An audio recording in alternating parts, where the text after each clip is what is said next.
En tant que ministre en charge de la solidarité nationale, je suis là pour compatir au nom du gouvernement du Sénégal, mais aussi solidariser avec l'ensemble des populations, particulièrement les familles éplorées, par rapport à cette tragédie. C'est aussi l'occasion de faire un appel solennel, pour ne pas dire un appel fort à l'endroit de l'ensemble des acteurs du transport, à plus de prudence, de vigilance et de responsabilité. Comme l'a dit tout à l'heure mon collègue en charge des transports, c'est du jamais vu au Sénégal, un accident aussi tragique, un accident de route bien sûr. Et comme il l'a dit aussi, le conseil interministériel de demain sera l'occasion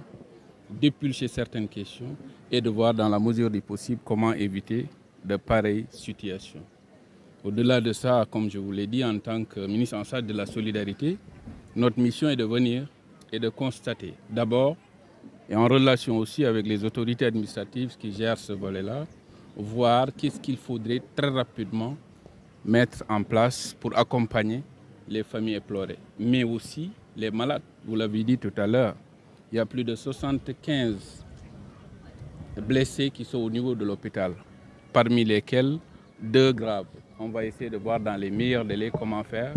pour les peut-être transférer à Dakar, si ce n'est possible au niveau local. Et par la même occasion aussi, voir comment accompagner les autres afin qu'ils puissent s'en sortir le plus rapidement possible. Sentiment d'une vive émotion,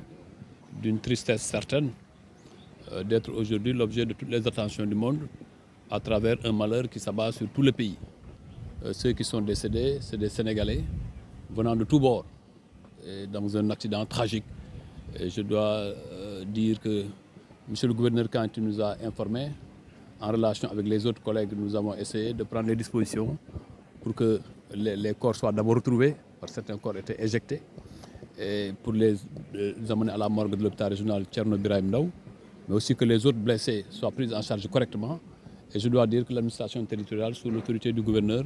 a fait un excellent travail en relation avec les forces de défense et de sécurité, mais aussi avec l'ensemble du personnel de santé qui s'est mobilisé comme pas possible